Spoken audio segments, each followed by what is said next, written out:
A few weeks back, I was training with a guy that had moved out of my area several years ago.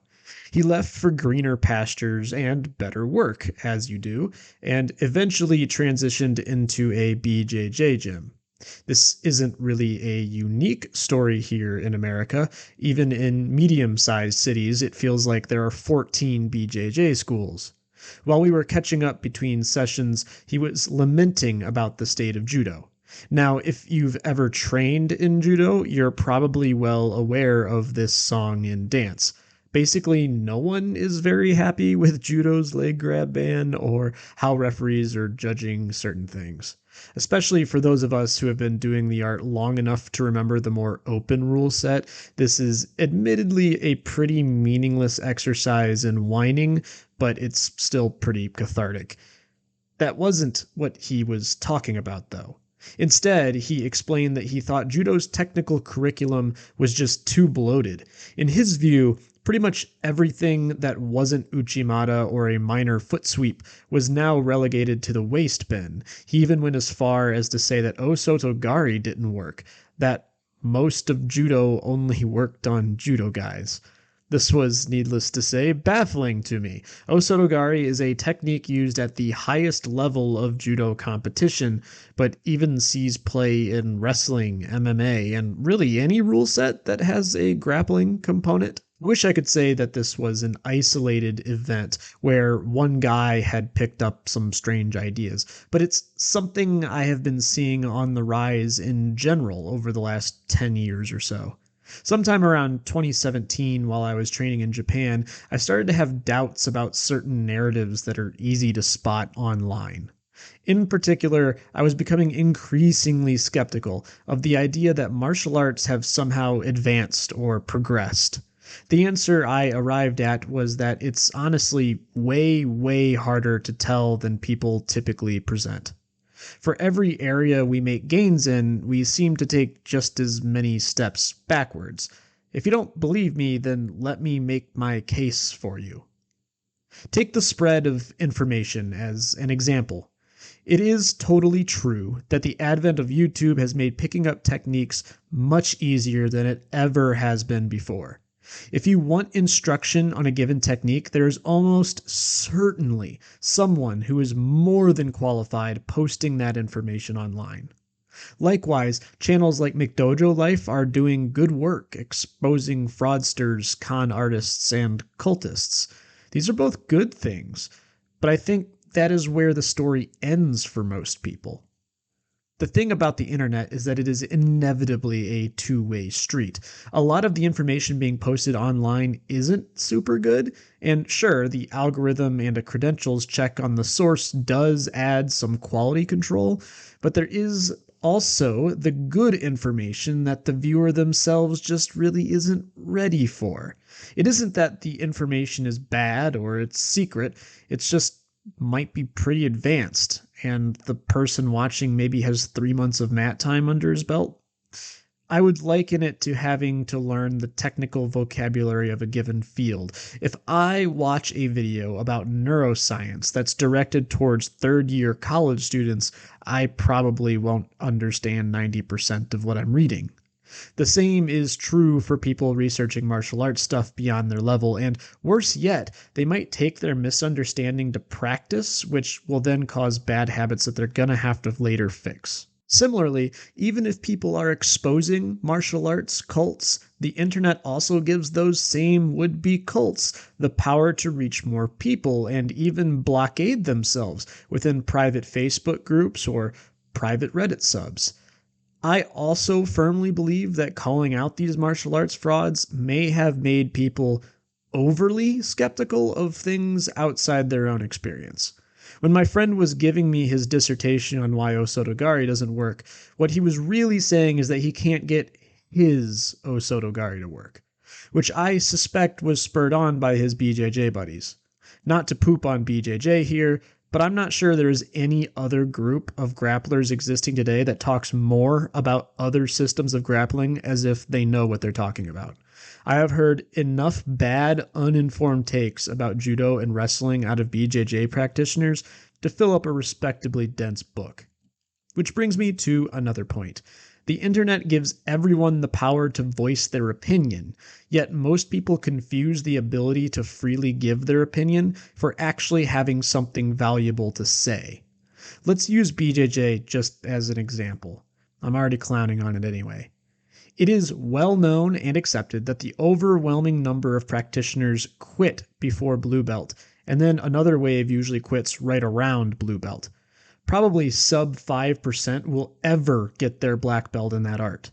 Then you can slice that figure even further when you consider that of those 5%, how many have actually trained in other grappling systems? And then, how many have actually refined their communication and rhetorical skills to really transmit the points they're trying to make? I'm not saying this means you aren't entitled to your opinion. I'm just saying most opinions are going to be flawed if you have 8 months of experience and 2 hours of YouTube footage to back them up.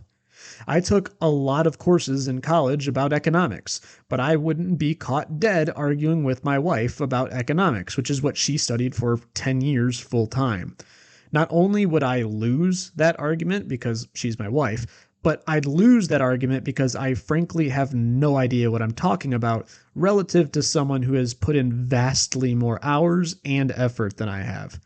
I maintain my opinions on economics, but I'm not blind to the strong possibility that they might be stupid ass opinions. The reality is that although the internet does allow for the spread of information at unprecedented speeds, you have to be very conscious about using it that way.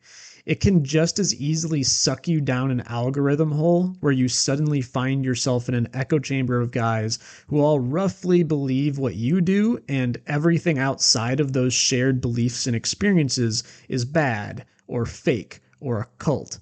And yet, another component to all of this is the illusion that everyone is online to begin with.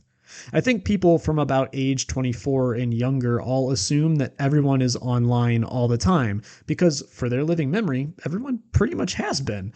But I know a lot of martial artists who caught a whiff of the online dumpster fire and refused to partake. People also don't really consider that the thing they experience as the internet isn't the same internet as everyone else, especially across language barriers. I reflexively prepare to roll my eyes at anyone who starts to lecture me about things that are going on in foreign martial arts communities based on a couple videos that have breached the English-speaking internet. Recently in China, for example, it seems like a lot of kung fu guys are getting the snot beaten out of them by MMA dudes. But China is an almost unfathomably big place, and we are working with a proportionally small sample size of videos. People have drawn this conclusion that Chinese martial art bad, but they've crafted this view based on just a handful of videos. I have no proof, but I strongly suspect there is probably some underlying political tinge to all this as well. MMA is something seen as largely a Western project. Beating up Chinese martial artists is kind of an attractive bit of optics for some people. While I don't want this video to spin into politics, I'd historically want to warn people of those kinds of biases. The US saw Japan as terribly backwards once, and then they sunk most of our naval fleet at harbor. Yeah, we got back at them in the end, but it's hard to argue that those kinds of beliefs didn't bite us in the butt. Then there are other considerations like health science and coaching and sport infrastructure. To me, this was always the most compelling argument for definitive progress in the martial arts. It turns out that I was probably wrong here, or at the very least, my views weren't nuanced enough. In the most charitable interpretation, the very highest echelons of athletes almost certainly are better than their predecessors. But athletes on average are almost certainly not better than their predecessors. High-level athletes have entire teams devoted to them for different things: diet, workout, medical analytics, etc. If you're an Olympic athlete, you are probably enjoying the very best of what the industry has to offer. Average Joe Schmo, though, probably isn't as good at martial arts as the average Joes of yesteryear. One reason is diet. In first world countries, processed foods and fast foods are causing an epidemic of obesity, diabetes, and other health problems. In third world countries, soil depletion is the real problem, as these people typically can't make up for nutrient deficiencies with larger portion sizes. There is also the simple fact that meals in the past were usually much more balanced and healthier, with less grease and empty calories. Another reason is that granddad was probably a blue collar worker, and you probably aren't. It is easy to forget, but in pre war Japan, for example, most people were construction workers, farmers, fishermen, dock workers, repairmen, and so on. And then after all that physical labor, they just go train. What this means is that the modern top percentile probably is more athletically capable than historical martial artists. The majority of us, unless we are exercising a lot of discipline, are almost certainly not in as great of shape as our historical peers. Finally, there is the technique side of things. Honestly, I feel like this is the least interesting component of this, yet it might be the part that has the most myths about it. I think this mostly comes from people just not knowing their history very well. People bring up MMA or BJJ as these wildly innovative ideas, but these all have predecessors in history. They are just new to us in our given cultural context. It might be a side effect of living in America, but a lot of people have way too much of a hard on for progress. It feels like everyone is trying to reinvent the wheel. The same BJJ friend was extolling how some new data suggested that rear naked chokes, arm bars, and heel hooks were the highest percentile submissions, and I was just kind of thinking, so the fundamentals, the things that every teacher tells you that you should double down on, are good. Did we really need data to prove that? Almost every teacher since forever has been saying you need to be good at the fundamentals. Maybe it's because my background is in history and I have such a fascination with old martial arts manuals and things like that, but it seems blatantly obvious to me that techniques have pretty much been the same since forever. Yes, they get tweaked here and there, and a few guys will add some personal special spice to their method, but fundamentally, the really good stuff is very enduring in the historical record. The changes that we do see in the long established techniques are usually adjustments to developments in a certain metagame or certain rule set, rather than improvement on the technique themselves. I don't want to get too far into the weeds on that here, but the way people move in MMA is obviously different from the way they move in judo, which means that the way you execute an osotogari is inevitably going to be different. That doesn't mean the fundamentals of the technique have improved. It just means it's been adapted for success in a different circumstance. Those circumstances can be super granular too. I do Osotogari different against taller opponents versus short opponents, for example, or between defensive and offensive opponents. A good judo guy will have that diversity and technical variations to answer those problems as they arise organically, but none of that has any bearing on the technique itself. It's still just Osotogari.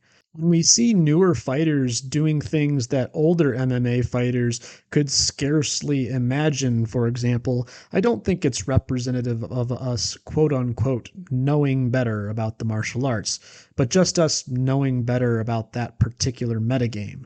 People over time have figured out what they can get away with. They have figured out the holes in the other people's games that they can exploit. And when you find those holes, you can typically do some pretty crazy stuff. That's part of the puzzle that makes martial arts so interesting.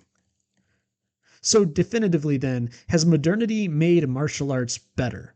I definitely think it has made them more accessible, but if you balance everything out, I think the net value of skill, athleticism, and technical know-how in martial arts has remained proportionally stable relative to past iterations. In short, for every good thing modern martial arts approaches have given us, it's decayed something else. The good news is that this is sort of expected. There are very few things today that just go up and up and up ever towards progress forever. Technology is probably the only example that I can think of offhand, and even then, humanity typically has a major technological crash every few centuries.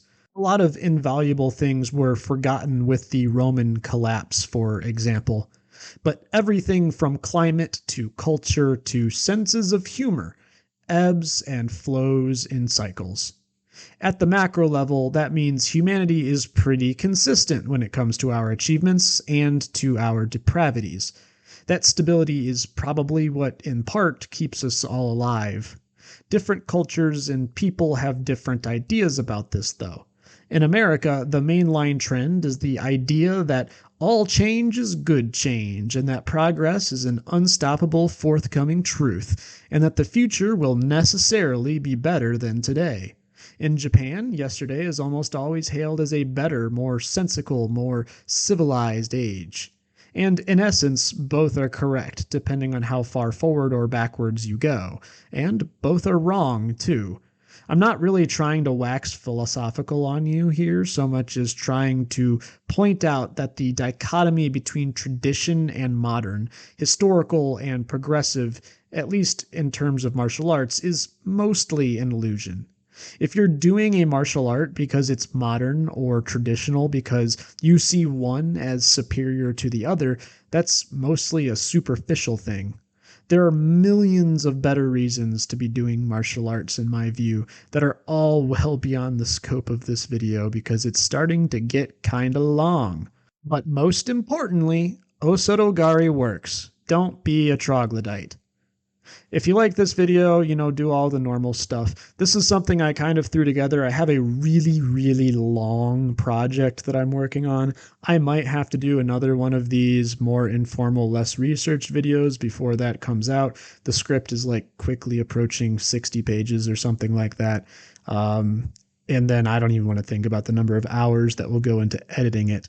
Other than that, I will catch you in the next one. Peace.